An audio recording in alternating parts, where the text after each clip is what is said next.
ये जो वैदिक ब्राह्मण लोग आचार्य लोग वेद पारायण करते हैं तो प्रथम अध्याय में ही अष्टाध्यायी के प्रथम अध्याय में ही कहते जजाग्रतो दूरमुदयीति दैवन्त दुसुप्तस्य तथैवैति दूरंगमं ज्योतिकाम् ज्योतिरेकं तन्मे मनः शिव संकल्पमस्तु। देखिए शिव संकल्प क्या है। शिव संकल्प अर्थात अडिग संकल्प, दृढ़ निश्चय। संकल्प नाम दृढ़ निश्चय का है और वह दृढ़ निश्चय जिस दिन आपका भी हो गया तो समझ लीजिए कि सारे विघ्न समाप्त। परंतु इसी परमात्मा ने जिस भगवान की हम आराधना कर रहे हैं, इसी भगवान की एक शक्ति है जिसे महामाया कहते हैं। महामाया प्रभावेण संसार स्थितिकारिणा तन्नात्र विस्मयः कार्यो योग निद्रा जगत्पते। ध्यान रखिएगा, बहुत ध्यान देने योग्य बातें हैं। योग निद्रा जगत्पते, उस परम पिता परमेश्वर परमात्मा की एक ताकत है जो भजन नहीं करने देती और वह ताकत तब प्रभावी होती है जब आप कमजोर होते, जब भूख सताने लगती है, प्यास लगने लगती है, हाथ गोड़ दुखने लगता है, बार बार मन फलाहार की तरफ भागता है। कि हम यहाँ पर बैठकर ऐसा कर रहे हैं इसलिए भाषण नहीं दे रहे। दृढ़ निश्चय नाम संकल्प का है और हमने संकल्प किया चारों प्रहर पूजन करने का।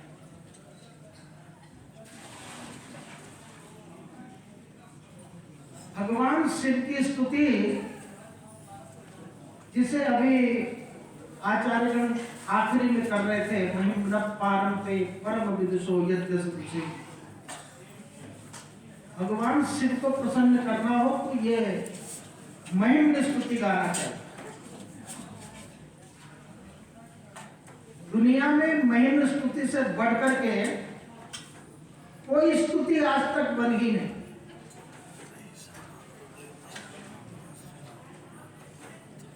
महेशान्ना परो देवो महिम्नो न परास्तुति। भगवान शिव से बढ़कर के कोई देवता नहीं। इधर शोरगुल कम करिएगा।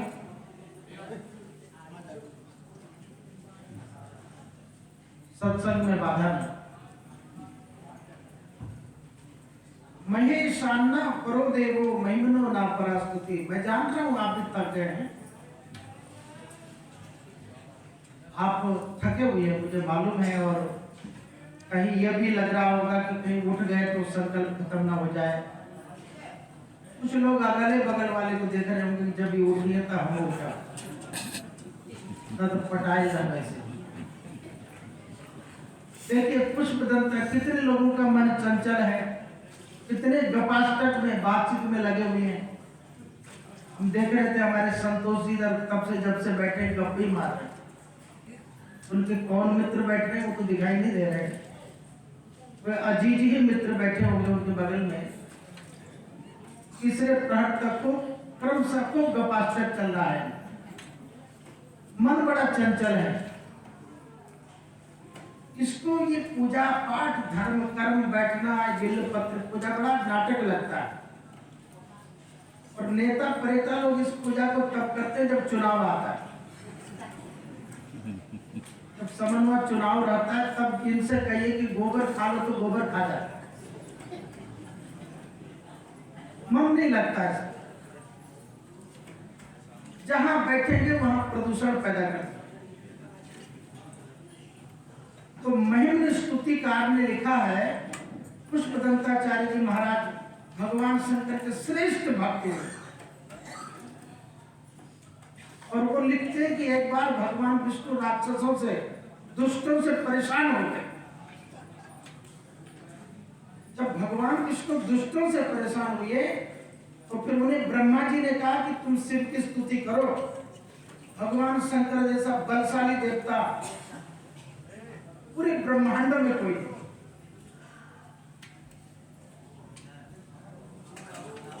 विधि बताई गई। सबसे पहली विधि भगवान विष्णु को ब्रह्मा जी ने कहा कि एक आसन से बैठना। क्या हम अपने मन से नहीं कहते? ये पंडित लोग भी जानते हैं, आप भी किताब उठाइए, यहाँ पर बहुत सारी पुस्तक पढ़ी, उठाइए पढ़िए उसका। वो मैंने नहीं कहा, वो पुष्पदंताचार्य जी ने। लाखों वर्ष पहले जब भगवान शिव की स्तुति साप ग्रसित हो गए थे, जब हम लोग श्रापित हो जाते हैं तो जीवन में दरिद्रता आने लगती है, परेशानी आती है, रोग व्याधियां आती, क्लेश आते हैं, विवाद आते हैं, नाना प्रकार की परेशानी। श्रापित जब हम होते हैं तो साप विमोचन यानी साप से मुक्ति पाने के लिए पुष्पदंताचार्य जी को श्लोक को देखिए। क्यों कर रहे हैं हम ये सब? इस पर विचार करें। वही बेलपत्री बार बार फेंकना, वही बार बार फेंकना, क्या है इसमें? क्या रहस्य है? आप तो बड़े आस्थावान लोग हैं, हमारे कहने पर डटे हुए हैं, बैठे हुए। मैं समझता हूं कि आपकी भी अपेक्षाएं होंगी, आपकी सापेक्ष भाव से सब ग्रस्त हैं तो कुछ न कुछ अपेक्षा लेकर आएंगे, इच्छा लेकर आए।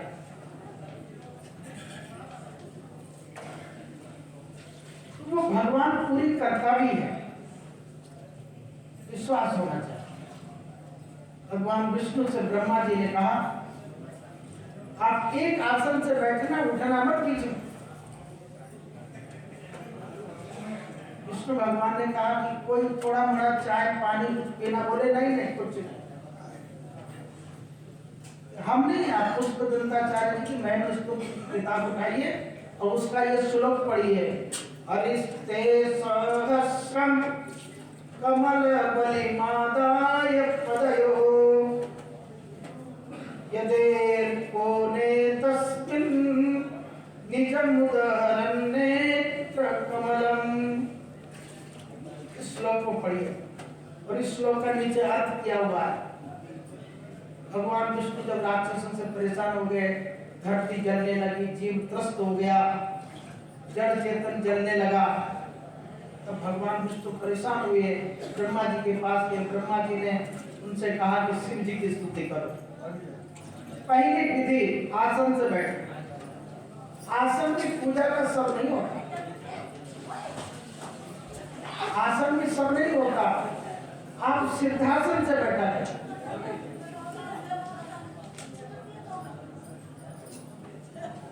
सिद्धासन से बैठना चाहिए। सिद्ध आसन, वो आसन ही का नाम सिद्ध है। जब आप आसन सिद्ध आसन में बैठेंगे तो मन कंट्रोल हो जाए, क्योंकि मन का स्वभाव है चंचल, किसी की गलती से नहीं होता है, इसका स्वभाव ही चंचल है। भगवान कृष्ण गीता में उपदेश करते हैं अर्जुन के प्रति और कहते हैं, चंचलम ही मन कृष्ण प्रमाथि बलवत्तरम। ये जबरदस्ती गड्ढे की तरफ ले जाता है, जबरदस्ती ले जाएगा। जहां पर भला होने वाला होगा वहां पर ये मन ऐसा विचलित कर देगा कि बुरा होना ही होना। तो इस चंचल मन के निग्रह करने के लिए आसन की विधि सर्वश्रेष्ठ है। जिनका मन चंचल है, जिनका मन एकाग्र है, जिनका मन कहीं नहीं लगता, ऐसे लोगों को पहली व्यवस्था, पहली विधि, पहला नियम सिद्धासन पर बैठ। और सिद्धासन पर बैठते ही मन एकाग्र हो जाता है। श्वास बिल्कुल मंद मंद चलने लगा। तो भगवान विष्णु ने आसन लगाया और संकल्प किया कि मैं भगवान शिव के लिंग पर 1000 ब्रह्म कमल चढ़ाऊंगा। 1000 कमल चढ़ाने का संकल्प किया। तो भगवान विष्णु ओम नमः शिवाय कमल पुष्पम चरण कमलयोः समर्पयामि निवेदयामि, ऐसा पूजा करते हैं।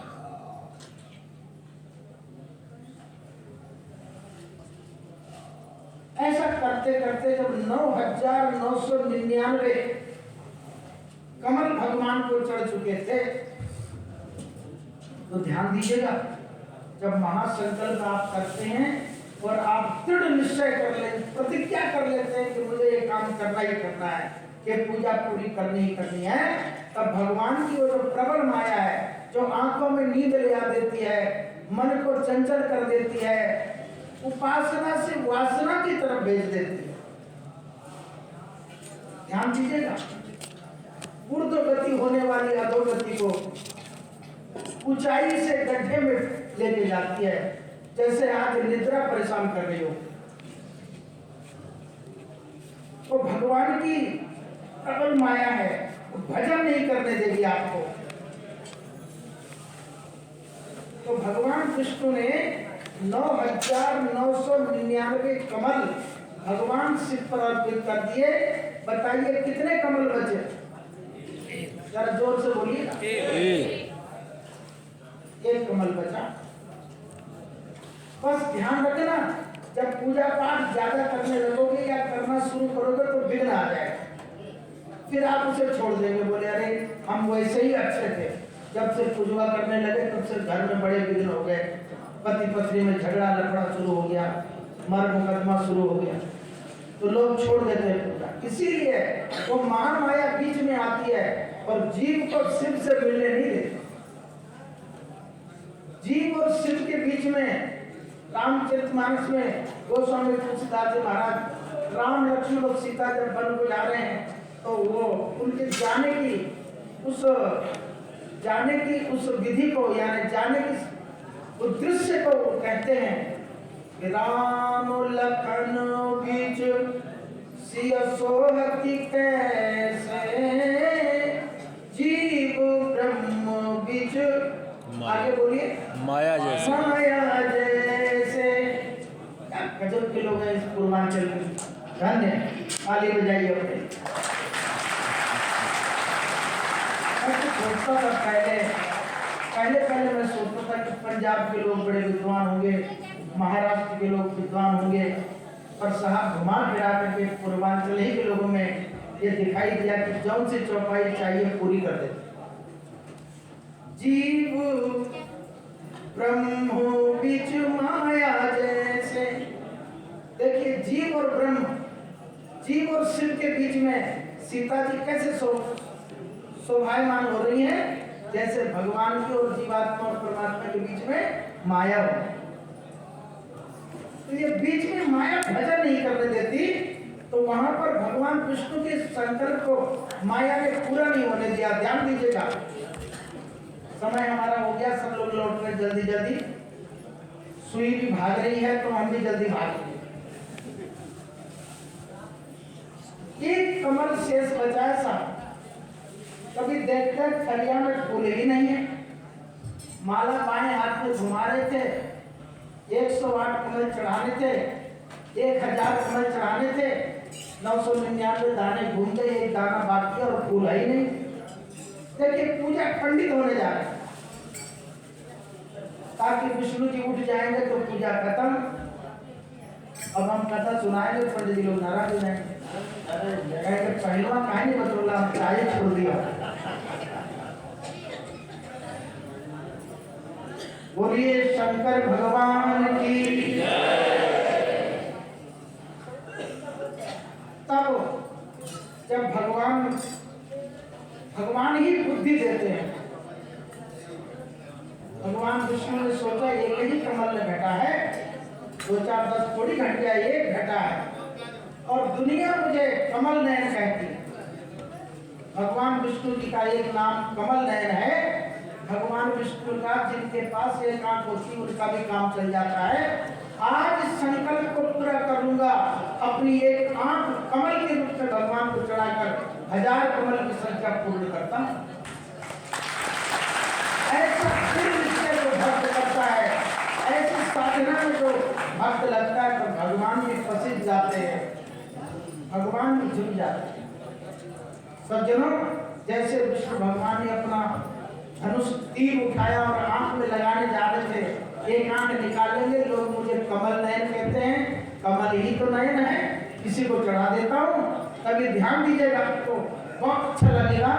जैसे ही धनुष बाण उठाकर आंख में लगाने जा रहे थे, आंख बाहर जा रहे थे, तभी भूत भावन आशुतोष भगवान शंकर प्रकट हो गए और विष्णु जी का हाथ पकड़ लिया। बोलिए शंकर भगवान की। तभी भगवान शंकर बोले, विष्णु जी रुकिए रुकिए रुकिए। बोले, अरे महादेव जी आप प्रकट ही हो गए। बोले, यही तो भक्ति है, 1000 नहीं 1,00,000 कमल चढ़ा लो, अगर संकल्प दृढ़ नहीं है तो कोई बहुत खास मतलब नहीं है। अभी बोले, विष्णु जी ये आंख मत निकालिए, कमल नयन सिर्फ विष्णु के ही पास है और किसी के पास नहीं। और यह सृष्टि का सृजन है, ये विधाता की सृष्टि है। अगर विष्णु का एक नयन निकल गया तो फिर शोभा बिगड़ जाएगी। इसलिए लीजिए, ये फूल हम ही छुपा दिए थे, ये देखने के लिए कि आप क्या करते हैं। स्वयं भगवान शंकर उस फूल को छुपा करके अंतर्धान हो गए थे कि विष्णु जी क्या करते हैं। पर भक्त वही होता है जो अपने भगवान के लिए कुछ भी कर बैठता है। कभी विष्णु भगवान को कमल दे करके विष्णु भगवान ने हजारों कमल शिव चरणों में अर्पित करके अपना संकल्प पूरा किया। और कभी गतौ भक्त्युक्ते का परिणतिमसौ चक्रवपुषा। अभी सब पंडित जी लोग महेंद्र स्तोत्र पढ़ रहे हैं, हम लोग उसी याद करते हैं कि भगवान जी विष्णु भगवान आपको ऐसा ऐसा किया था। हम भी बैठने की कोशिश करते, जब ले बैठा पर भगवान जी अगर उतना नहीं कर सकते हैं तो माफ करिएगा, थोड़ा हम पर दया करिएगा। हम लोग विष्णु भगवान नहीं है, इंसान है, पर हम लोग का ये नौटंकी, हम लोग का ये जो पाखंड है, माफ कर दीजिएगा, दर्शन दीजिए। बोलिए शंकर भगवान की। आना भोलेनाथ, आना भोलेनाथ मेरे हरिहर पूजन में। आना भोलेनाथ हमारे हरिहर पूजन में। इधर हरि भगवान विष्णु इधर है, ये मंदिर विष्णु भगवान का है, पूरे शंकर भगवान। यहाँ हरि और हर विराजमान है। 900 साल से गुरुजनों ने किया, मैं भी उनका अनुकरण करने की चेष्टा करता हूँ। कुछ लोग इसे ढोंग कहते होंगे, कुछ इसे ढकोसला कहते होंगे, पर जिसको जो कहना है कहते रहो। आना भोलेनाथ मेरे हरिहर पूजन में। आइए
बुलाने से अवश्य भगवान पधारते हैं। मेरा ऐसा भाव है। मैं नित्य निरंतर 26वीं शिवरात्रि कर रहा हूँ।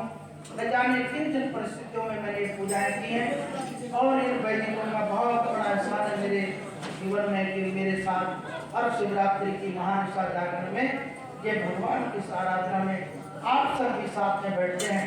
इसके लिए तो मैं भगवान से प्रार्थना करूंगा ये सुयोग और ये सहयोग सदैव प्रदान करते रहें, ताकि हम आपके चरणों में ये पत्र पुष्पार्पित करते रहें और आपकी भक्ति करते रहें। इसी भाव से मैं नित्य निरंतर इस हरिहर पूजा में बैठ करके भगवान का आह्वान करता हूँ।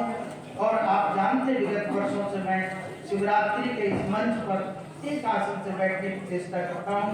ये 4 प्रहर की ही पूजा नहीं बल्कि 5 प्रहर भी मैं करता हूँ, क्योंकि वह सिद्धपीठ की परंपरा है। उस परंपरा का निर्वाह करने के लिए पूजा और मेरी थोड़ा बढ़ जाती है। आप सब भी तटस्थ होकर इस पूजा में बैठते हैं।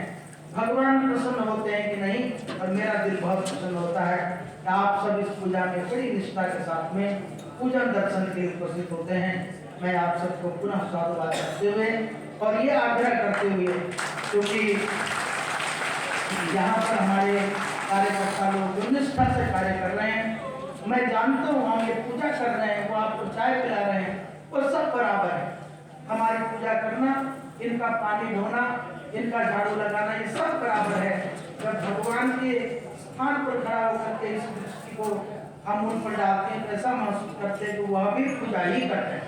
आइए हम सब इस कर्म योग की इस पूजा का संपादन करते हुए अब तृतीय प्रहर की इस पूजा के अवसर पर वाणी को विराम करते हुए भगवान बुद्ध भावन के चरणों में वंदन करते हैं, गुरु चरणों में, बुढ़िया माई के चरणों में वंदन करते हैं और आचार्य गणों से पुनः आग्रह करते हैं चतुर्थ प्रहर की पूजा प्रारंभ कराएं, ताकि फिर 5वां प्रहर भी मुझे करना होगा।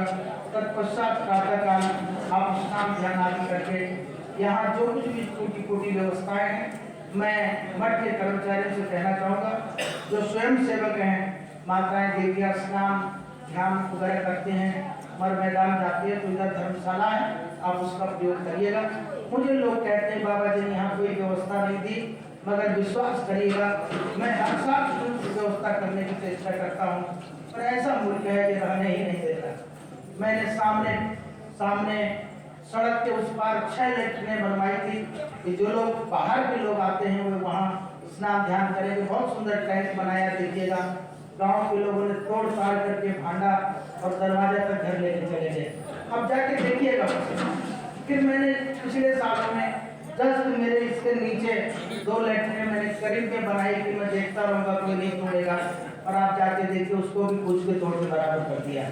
ऐसे समाज के बीच में साधना करना कितना कठिन होगा, ऐसे समाज के बीच में व्यवस्था बनाना कितना कठिन होगा। ये भगवान की कृपा से ही संभव है, बुढ़िया माई की कृपा से ही संभव है। आइए विराम लेते हैं, पुनः साधुवाद करते हुए आचार्यों से आग्रह करते चतुर्थ प्रहर की पूजा प्रारंभ करें। बोलिए शंकर भगवान की